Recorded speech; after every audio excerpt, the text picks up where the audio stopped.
Bonsoir à tous et bienvenue en direct sur KTV. Nous sommes le mardi 2 juin et à la une de cette édition. Après le premier degré la semaine passée, c'est au tour du second d'accueillir les premiers élèves. Ce matin pour la rentrée, après des semaines de fermeture, le recteur Gilles Albou s'est rendu au collège de Cauaignin. L'occasion de venir constater les mesures mises en place pour protéger les élèves entre gestes barrières, distanciation et limitation des places. Tous les ingrédients d'une rentrée en douceur étaient réunis pour les quelques élèves présents dans l'établissement. Un reportage signé Paul Arthur Avit. 150 élèves sur 1200, c'est quasiment divisé par 10 la capacité d'accueil de l'établissement. Une capacité limitée pour appliquer au maximum les gestes barrières et les mesures de distanciation.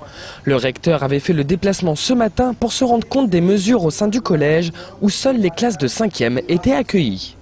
À K1, donc il était prévu de faire entrer les classes de 5e, à chaque fois en demi-groupe, donc la moitié le matin et l'autre moitié cet après-midi. Donc on a pu voir que les élèves étaient au rendez-vous, pas tous, à peu près deux tiers des élèves. L'entrée dans le collège s'est bien passée et vous pourrez voir évidemment que les gestes barrières et tout ce qu'on a mis en place pour le lavage des mains c'est aussi bien passé. Un lavage des mains qui rythme maintenant la vie au sein de l'établissement, comme nous l'explique le proviseur. À minima, il se lave les mains à l'arrivée de l'établissement. Il se lave les mains à l'eau et au savon sous la direction de leur professeur et d'un surveillant. Ensuite, en cas de problème, s'ils se mouchent, s'ils éternuent, s'ils toussent ou pour toute autre raison, toutes les salles de classe sont équipées de gel hydroalcoolique, ce qui permet à l'enseignant de demander à l'élève de se laver les mains dans la classe. À la récréation, quand il remonte, après la récréation, il se lave les mains dans la classe au gel hydroalcoolique. Et de la même manière, à la fin de la journée, sur le parvis, ils auront un coup de gel hydroalcoolique avant de rentrer à la maison. Un lavage des mains fréquent qui permet de protéger au mieux les élèves. Ce lavage s'accompagne d'autres mesures comme la distanciation sociale, le port de masque ou la limitation du nombre d'élèves. Nous n'accueillons dans un établissement qui accueille d'habitude 1200 élèves, nous n'accueillons qu'un demi-niveau, c'est-à-dire environ 150 élèves maximum. Ce qui nous permet de ne travailler que sur les salles en rez-de-chaussée et d'éviter les salles à l'étage et toutes les problématiques de déplacement dans les couloirs et dans les escaliers. En effet, ce sont les professeurs qui maintenant se déplacent de classe en classe et non plus les élèves. Des mesures qui permettent petit à petit aux élèves de reprendre les cours.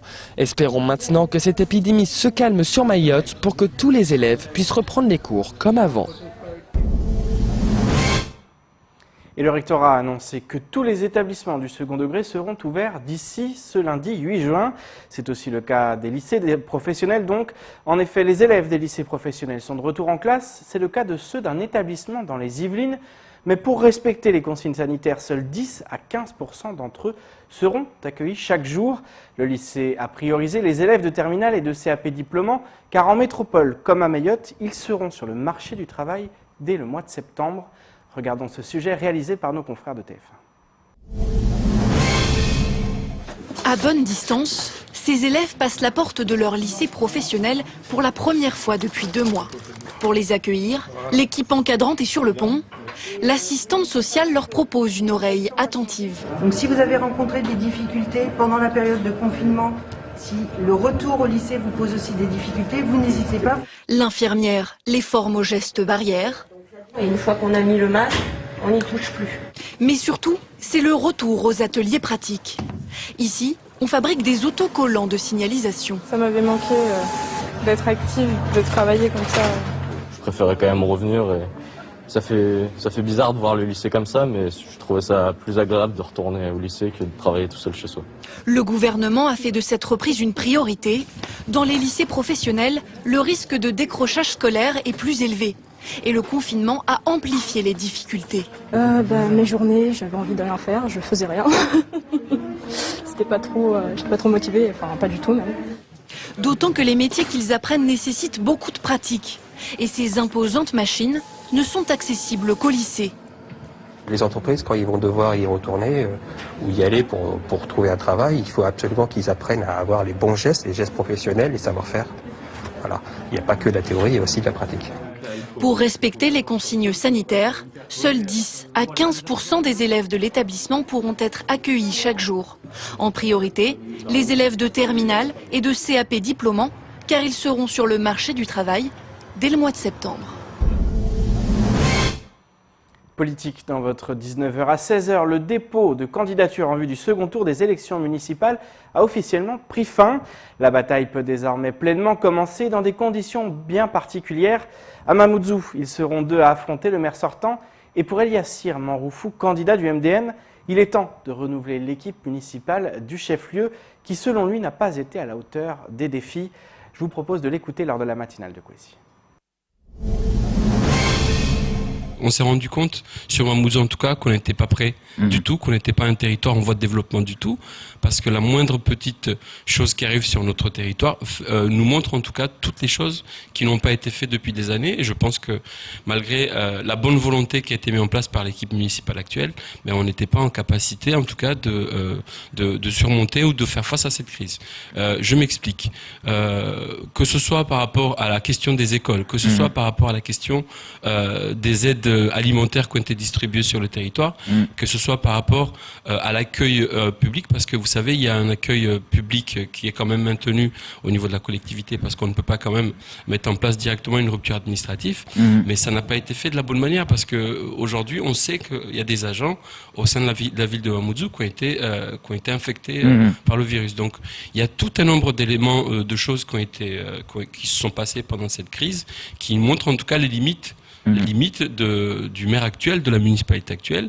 Et puis moi, ce que je déplore le plus, c'est vraiment l'absence du maire dans la pédagogie qui devait être mise en place au niveau des habitants et aussi dans l'explication, dans sa présence aux médias pour rassurer un peu sa population.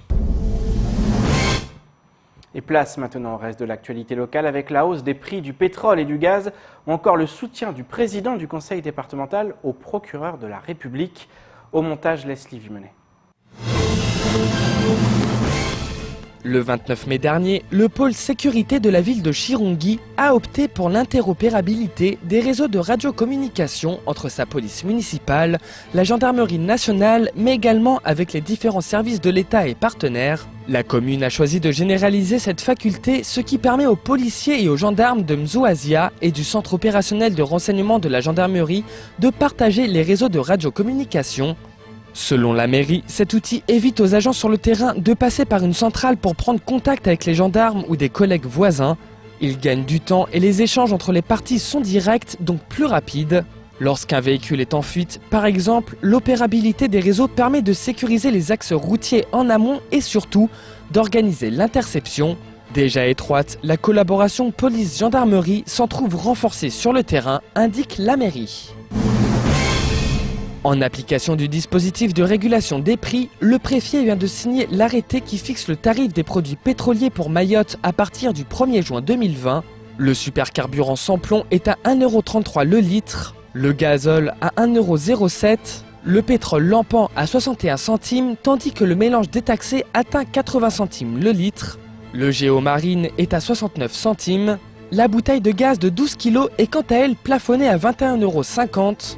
Les évolutions des carburants sont ainsi en hausse de 1 centime pour le gazole et le géomarine, de 2 centimes pour le pétrole lampant et de 6 centimes pour l'essence et le mélange détaxé. Le prix de la bouteille de gaz de 12 kg augmente de 1 €.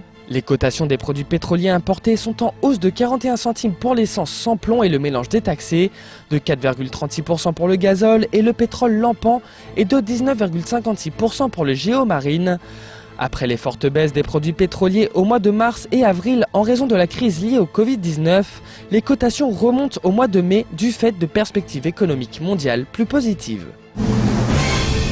Le président du conseil départemental de Mayotte a décidé de s'exprimer sur les accusations contre le procureur de la République. Swabahaddine Ibrahim Ramadani écrit ainsi, je cite, « Ces dernières semaines et plus encore ces derniers jours, les propos blessants, injurieux parfois, se sont multipliés à l'endroit d'un certain nombre de personnalités publiques. Je veux donc condamner avec force les propos intolérables et parfois même ouvertement racistes visant le procureur de la République de Mayotte, Camille Miancioni. Rien ne saurait justifier qu'on traite quelqu'un de la sorte. Le fait de ne pas partager des idées, une opinion, n'autorise nullement des internautes ou des citoyens à de telles invectives. Et je rappelle que dans un état de droit, on ne commente pas une décision de justice. Dans cette période, il est important d'être rassemblés, de travailler dans le même sens, celui des intérêts de la population de Mayotte. C'est ce à quoi je m'attache à titre personnel. Social pour clore cette édition. Cette crise a eu le don de mettre en lumière la pauvreté omniprésente sur l'île. Au sein du département le plus pauvre d'Europe, des familles ont connu la faim, ce qui a poussé les autorités à réagir. L'État, le département, les communes et les associations ont en effet distribué des bons alimentaires à des milliers d'hommes, de femmes et d'enfants. Mais cela a provoqué plusieurs polémiques entre soupçons de détournement de bons alimentaires ou encore des aides apportées à des personnes qui ne sont pas autorisées à rester sur le territoire. Au montage, laisse Sylvie mener. Durant cette crise, des dizaines d'associations ont œuvré pour lutter contre la faim. C'est le cas de l'association Humanity First qui s'est associée à Milahi Istaoui pour la distribution de bons alimentaires. Sundi Bakar nous explique comment se déroulent ces distributions. Normalement, nous, ce qu'on fait, on ne fait pas comme les autres associations, c'est-à-dire, on ne fait pas des listes, en fait. Parce qu'avec les listes, on est obligé d'appeler les gens et de normalement, les assembler. Nous, ce qu'on fait, on fait du porte-à-porte. Et on essaie, en gros, normalement, d'expliquer les gestes barrières. Ça, c'est très, très important. Donc, nous, déjà, on essaie, parce que la plupart du temps, nous sommes exposés sur le terrain. Donc, déjà, on essaie, normalement, de nous protéger nous-mêmes et essayer, normalement, d'expliquer aux autres les gestes barrières. Ça, c'est très important aussi. Près de 200 bons sont distribués quotidiennement pour ces deux associations réunies. Leurs membres travaillent avec une application. Ils rentrent les données des familles aidées et le nombre de bons délivrés. Néanmoins, l'un des membres de Milahi Istaoui a été accusé de revendre certains bons alimentaires pour son compte personnel. Oui, Diem, il avait des épreuves par rapport à la liste des gens parce que, comme je t'ai dit, on fait porte-à-porte, au moins on enregistre les gens. C'est affiché, ça part dans la centrale de l'association. Du coup, tous les gens là... Le président, il a toute la liste des personnes laquelle on a fait la descente sur le terrain. Alors oui, Diem, il avait une preuve de liste des gens qu'il avait distribués. Et c'est parmi les gens là qu'ils ont choisi d'appeler une qui provient témoigner si réellement on l'avait vendu les bons ou bien il avait eu normalement. Donc, elle est descendue, elle a témoigné auprès des gendarmes. Non, elle avait eu les bons comme tout le monde, ils ont en train de bénéficier. Il n'y avait pas de vente. Les personnes qui ont déposé plainte ne se sont pas présentées à la gendarmerie et l'affaire devrait donc être classée sans suite. Quoi qu'il en soit, depuis le début de cette crise, ces bons alimentaires suscitent la polémique.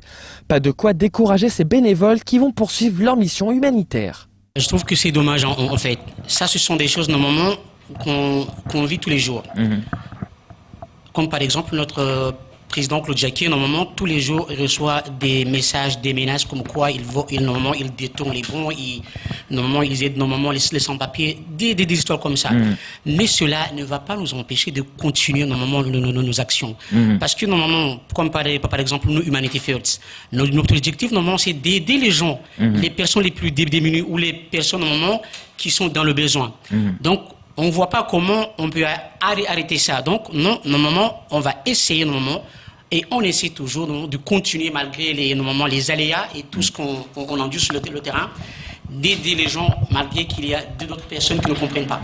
Avec 84% de pauvreté, l'île fait aujourd'hui face à une crise sanitaire, économique et sociale sans précédent. Et si l'heure du déconfinement a sonné, nul doute que nombreux seront ceux à payer les pots cassés. C'est ainsi que s'achève cette édition. Merci de nous rester fidèles sur KTV. Rendez-vous demain dès 19h pour tout connaître de l'actualité locale. Excellente soirée sur KTV.